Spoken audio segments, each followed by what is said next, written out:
Kirana, Argo, dan Dimas terjebak. Ayu berdiri di luar sel dengan wajah tanpa ekspresi. "Maaf kakak, tapi Ibu Melati sudah menyelamatkanku.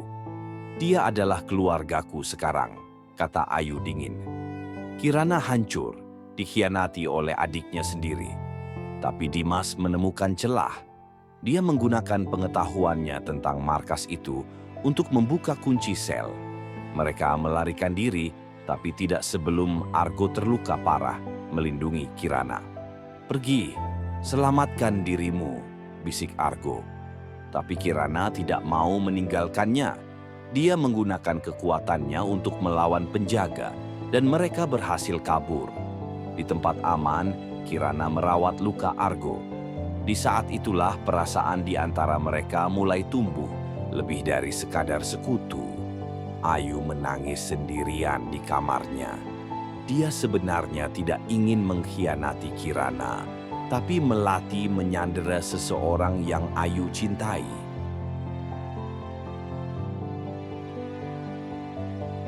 Kirana dan Argo semakin dekat. Di malam yang tenang, mereka berbagi cerita tentang kehilangan, rasa sakit, dan harapan. "Kenapa kau tetap bertahan, Argo?" tanya Kirana. "Karena aku punya alasan sekarang." "Kau?" jawab Argo lembut. Mereka hampir berciuman, tapi Dimas mengganggu dengan kabar buruk. Melati akan meluncurkan ritual pembukaan portal dalam 3 hari. Mereka harus bertindak cepat. Sementara itu, Ayu mulai memberontak. Dia menyadari bahwa Melati hanya memanipulasinya. Dengan diam-diam, dia mengirim pesan pada Kirana, koordinat ritual dan cara menghentikannya. Pesan Ayu berisi satu kalimat mengejutkan. "Melati bukan bibimu.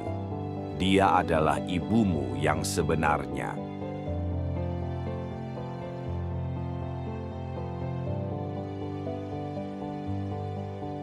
Kirana tidak bisa bernapas. Bagaimana mungkin? Dimas menyelidiki lebih dalam. Ternyata Sari yang dikenal Kirana sebagai ibunya adalah Melati yang telah mengubah identitasnya. Melati yang sebenarnya adalah Sari yang diasingkan karena kejahatannya. Tapi ada twist lebih besar. Kedua saudara kembar itu bertukar identitas berkali-kali selama bertahun-tahun. Tidak ada yang tahu siapa yang sebenarnya jahat dan siapa yang baik. "Semua ini permainan mereka?" tanya Kirana frustasi. Argo memeluknya. "Yang penting, kau adalah dirimu sendiri. Kau memilih jalanmu sendiri." Kirana memutuskan, apapun masa lalunya, dia akan menghentikan ritual itu. Kirana menemukan rekaman video terakhir dari ibunya, mengaku bahwa dia adalah Sari yang sesungguhnya, dan meminta Kirana menghentikan Melati.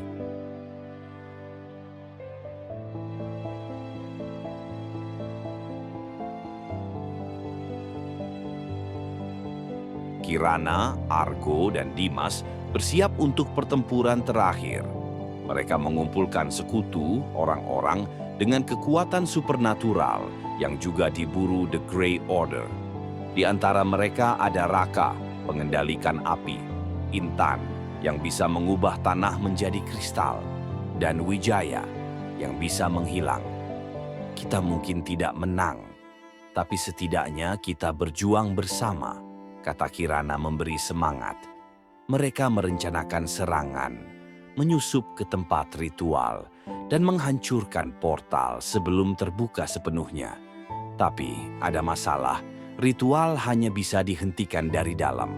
Seseorang harus masuk ke portal dan menutupnya dari sisi lain.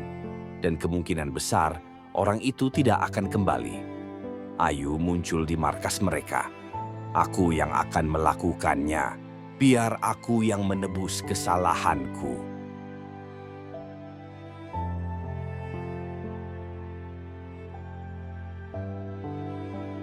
Pertempuran dimulai. Kirana dan timnya menyerang markas The Grey Order. Badai petir mengamuk, api berkobar, tanah berguncang. Melati keluar untuk menghadapi mereka. Kekuatannya luar biasa. Dia bisa mengendalikan semua elemen sekaligus. Kau pikir kau bisa mengalahkanku, nak? Aku sudah hidup ratusan tahun dengan kekuatan ini, kata Melati dengan senyum dingin. Kirana dan Ayu bergabung kekuatan, hujan dan ketenangan, badai dan damai. Bersama-sama, mereka cukup kuat untuk menandingi Melati. Tapi Melati punya kartu as. Dia menyandera Argo. Pilih, Kirana, dia atau dunia. Argo menusuk dirinya sendiri, melepaskan diri dari cengkeraman Melati. Selamatkan dunia, Kirana. Itu yang selalu kau lakukan.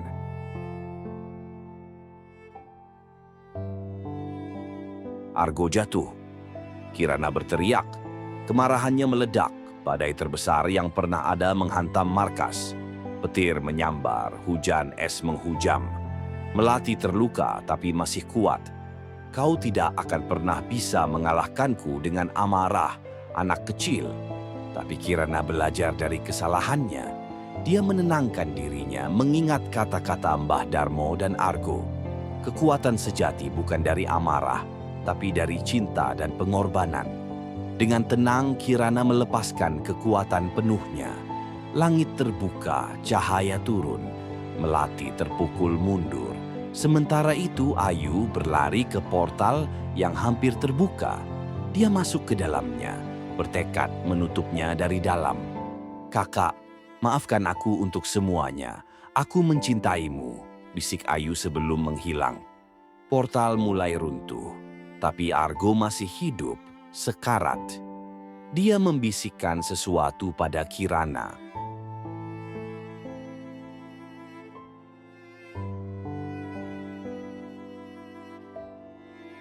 Argo tersenyum lemah. Kirana, aku selalu mencintaimu. Sejak pertama kali melihatmu di bawah hujan. Air mata Kirana jatuh. Jangan bicara, Argo. Kau akan baik-baik saja. Aku akan menyembuhkanmu. Tapi Argo menggeleng. Ini waktunya, tapi aku bahagia karena bertemu denganmu. Dia meninggal di pelukan Kirana. Hujan turun dengan lembut seperti langit ikut berduka. Melati meskipun terluka masih mencoba melarikan diri, tapi Dimas menghentikannya. Cukup, Melati. Ini berakhir di sini, kata Dimas tegas. Melati tertawa pahit. Kalian pikir kalian menang? Akan selalu ada orang seperti aku. Kekuatan itu terlalu menggoda. Kirana berdiri, menghadap Melati. Mungkin, tapi aku akan memastikan generasi selanjutnya tidak membuat kesalahan yang sama. Kirana menggunakan jimat dari Mbah Darmo, menyegel semua kekuatan supernatural di dunia, termasuk miliknya sendiri.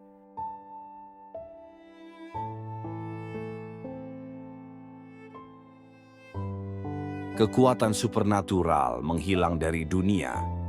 Melati menjadi manusia biasa dan ditangkap oleh pihak berwajib. Kirana kehilangan kemampuannya, tapi dia merasa lega. Tidak ada lagi beban, tidak ada lagi ancaman. Dimas memutuskan melanjutkan hidup sebagai orang biasa, membuka kafe kecil di kota.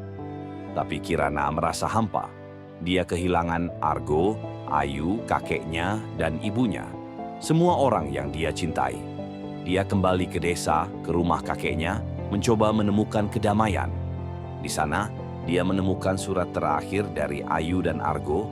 Mereka menulis surat untuk Kirana sebelum pertempuran terakhir, berharap dia akan menemukan kebahagiaan. Di tengah membaca surat, Kirana mendengar suara. Dia menoleh dan melihat Ayu berdiri di ambang pintu, hidup.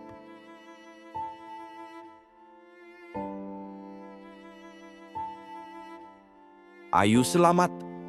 Portal tidak menghancurkannya, justru mengirimnya kembali ke masa lalu sebentar sebelum menutup, memberinya kesempatan untuk keluar. Kirana memeluk adiknya dengan erat. Aku pikir aku kehilangan kau. Tidak akan pernah, Kak.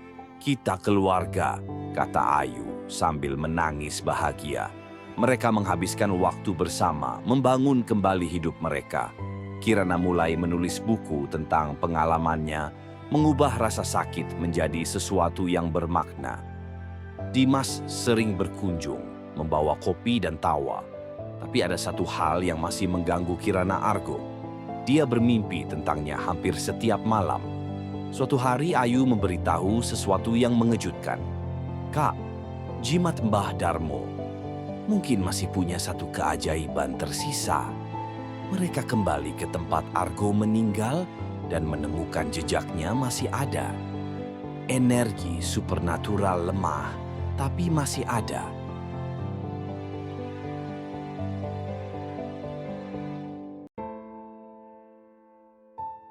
Dengan sisa kekuatan jimat, Kirana melakukan ritual terakhir, ritual kebangkitan. Dia tidak tahu apakah ini akan berhasil.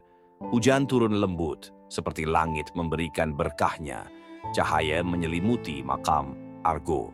Tanah bergetar, dan perlahan Argo membuka matanya. "Kirana," bisiknya lemah. Kirana menangis, tapi kali ini bukan tangisan kesedihan, melainkan kebahagiaan. "Selamat datang kembali." Mereka berpelukan di bawah hujan yang lembut. Dimas dan Ayu tersenyum dari kejauhan. 1 tahun kemudian, Kirana dan Argo menikah di desa, dikelilingi oleh orang-orang terkasih. Tidak ada lagi kekuatan supernatural, hanya cinta dan kehangatan manusiawi. Ayu membuka sekolah untuk anak-anak yang dulunya terbuang, mengajarkan mereka bahwa mereka berharga apa adanya. Dimas menjadi penulis terkenal, menceritakan kisah mereka dalam bentuk fiksi. Dan Kirana, dia akhirnya menemukan kedamaian. Langit tidak lagi menangis bersamanya, karena dia tidak lagi menangis sendirian. Setiap kali hujan turun, itu hanya hujan biasa. Tapi bagi Kirana, setiap tetes air adalah pengingat bahwa dia pernah melalui badai terberat dan selamat.